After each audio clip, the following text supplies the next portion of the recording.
Sahabat sekalian, teman-teman, pecinta channel kita, channel Bang Junjungan di mana saja berada. Kembali lagi bersama saya di sini ya, di channel kita tercinta ini. Jadi saya agak lama ya mengupload video karena memang kebetulan saya punya kesibukan yang lain. Jadi hari ini saya berada di kebun. Kebetulan kita akan panen nanti hari Senin. Jadi sekarang kita lihat-lihat dulu buahnya ya, buahnya. Kita sensus dulu kira-kira berapa pendapatan kita untuk satu kali panen mendatang, yaitu hari Senin. Jadi teman-teman, sebelum kita lanjutkan bincang-bincang kita ya, saya kira ini hanya bincang-bincang. Untuk supaya berkembang channel kita, silahkan ditekan like, subscribe ya, supaya berkembang. Jadi teman-teman menjawab ada beberapa pertanyaan dari teman-teman di kolom komentar, yaitu pupuk apa terlebih dahulu yang harus kita aplikasi di dalam kebun kita. Jadi teman-teman, kebun ini adalah kebun saya pribadi ya. Ini luasnya 20 hektaran lah ya, 20 hektar. Jadi hasilnya memang luar biasa ya. Sekarang ini harganya sudah 2.500. Minggu lalu saya panen harganya 2.500 teman-teman. Ini adalah lahan berpasir ya, lahan berpasir putih. Jadi memang pemupukannya sangat ekstra sekali ya. Kalau kita pupuk dia memang langsung terasa perubahan, tapi setelah 2 bulan 3 bulan kalau kita berhenti ya, dia agak menguning kembali seperti yang kita lihat di sini. Jadi teman-teman, ada pertanyaan teman-teman di kolom komentar, pupuk apa yang harus terlebih dahulu kita aplikasikan. Jadi ini adalah masih bulan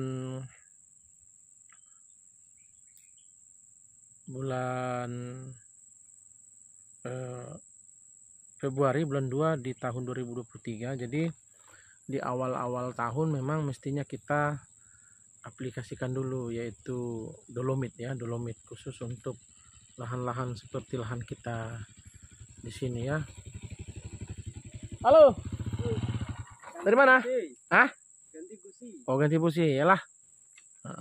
Jadi awal-awal ini yang terjadi kebun kita.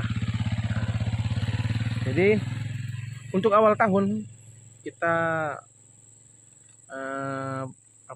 aplikasikan terlebih dahulu yaitu dolomit.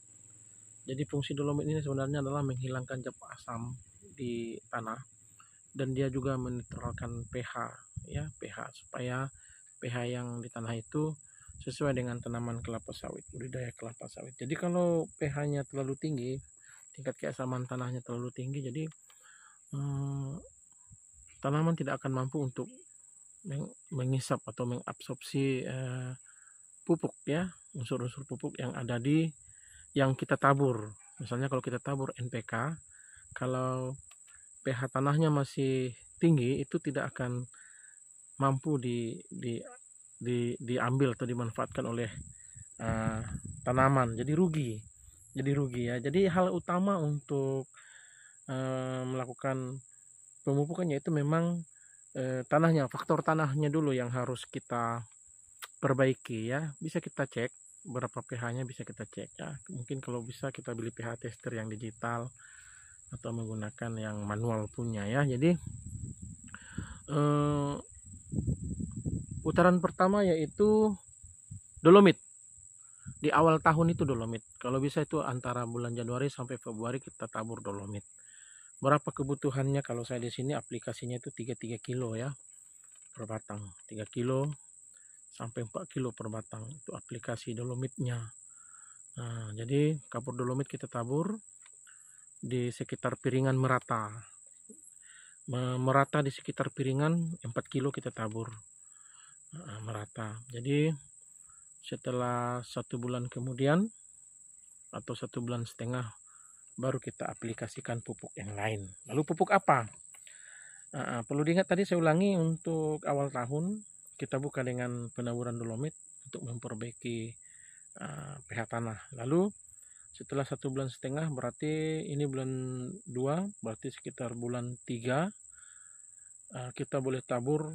Kalau punya modal kita tabur RP ya, RP pupuk fosfat untuk memperbaiki perakaran atau untuk merangsang pertumbuhan akar-akar yang baru. Jadi setelah tanah kita perbaiki pH-nya supaya sesuai dengan pH yang diinginkan oleh sawit, baru kita pupuk atau kita remajakan lagi akar-akarnya dengan menggunakan pupuk RP yang murah meriah saja ya. Pupuk RP lebih murah daripada SP36 ya. Itu lebih murah. Tapi kalau punya modal enggak apa-apa SP36. Setelah itu setelah RP, kalau punya modal pupuk tunggal lagi mainkan urea 3 setengah kilo boleh. 1 bulan setelah pemupukan RP boleh urea. Kalaupun tidak ada atau yang lebih murah kita pakai NPK saja ya. NPK pupuk lengkap majemuk kita tabur 3 kilo kita tabur. Kalau bisa usahakan selama 1 tahun itu minimal 8 kilo maksimal 10 kilo per pohon dengan umur tanaman yaitu 7 tahun ke atas. Saya sudah aplikasikan di sini ya. Cuman karena lahan saya ini lahan berpasir memang cepat dia ya, cepat habis kekuatan pupuknya. Jadi memang saya agak lalai. Tapi ini sudah diaplikasikan dolomitnya. 3 kilo per pokok ya, ditabur merata di piringan. Saya tinggal nanti di bulan Maret atau bulan 3 saya akan aplikasikan langsung RP. Saya pakai RP ya, memperbaiki akar-akar. Karena kemarin ini kebetulan piringannya disemprot, jadi akar-akarnya mungkin ada yang mati ya. Jadi kita rangsang lagi pertumbuhannya menggunakan RP. Jadi teman-teman memang di dalam budidaya tanaman kelapa sawit, dari semua biaya-biaya yang diperlukan untuk perawatan, memang 80% itu habis untuk pembelian pupuk ya, penggunaan pupuk. Kelapa sawit kalau tidak dipupuk dia tidak berbuah sahabat. Produktivitas jangankan berbuah ya, malah bisa mati dia, daunnya kering, meranggas seperti apalagi daerah-daerah gambut dan daerah-daerah berpasir. Jadi kalau tidak dipupuk memang dia meranggas dia ya. Tapi kalau dipupuk dia memang sangat respon, dengan catatan tadi pH tanahnya sesuai. Dia 1 bulan saja dia sudah respon teman-teman, daunnya sudah hijau, buah yang sudah ada itu langsung membesar, tidak ada. Jadi ciri-ciri buah yang bagus, karena buah yang bagus pengalaman saya di sini kalau habis pemupukan itu duri-durinya itu kurang teman-teman ya, duri-duri sawit itu kurang. Tapi kalau pupuknya udah mulai habis jadi buah sawit itu penuh dengan duri ya, kebanyakan duri gitu ya, nampak dari segi tampak luarnya. Jadi sekali lagi teman-teman, awal tahun kita mulai dengan kita buka dengan aplikasi pupuk dolomit ya, akhir tahun. Setelah itu 1 bulan kemudian RP. Kalau tidak RP, setelah itu kita pupukkan dengan urea. Tapi kalau tidak ada pun misalnya pupuk tunggal, kita pakai pupuk majemuk. Terserah teman-teman. Kalau masih umur 5 tahun ke bawah kita pakai yang 15 saja. Ya, tapi kalau yang udah umur seperti ini kita pakai K-nya yang lebih tinggi, yaitu yang 27 ya. Itu teman-teman. Jadi sekali lagi memang pemupukan yang harus kita jaga. Nah, pemupukan yang harus kita jaga supaya sawitnya tetap produksinya baik, pertumbuhannya tetap hijau, seperti itu teman-teman ya. Jadi itu saja teman-teman yang bisa saya sharingkan dari lahan kita, dari tempat ini ya. Jadi udah juga teman-teman yang bertanya bagaimana hasilnya dengan 20 hektar ya. Lumayan, bukan lumayan, luar biasa teman-teman ya. Dengan perawatan yang sederhana ini saja saya, yang belum maksimal seperti ini saja, saya bisa keluar 1 bulan itu 20 ton. 20 ton dikali sekarang 2.500 kan, 50 juta kan. Nah, 50 juta paling habis untuk biaya panen, transportasi karena kita punya truk sendiri misalnya, dan pencadangan pupuk habislah misalnya kita bikin 1 bulan itu 10 juta. Berarti masih ada shipping 40 juta 1 bulannya ya. Kita santai-santai. Jadi untuk kita yang memiliki lahan atau memiliki modal sedikit ya, memang usaha kebun sawit lah yang paling aman teman-teman. Investasi di kebun ya. Investasi di kebun itu resiko usahanya itu kecil.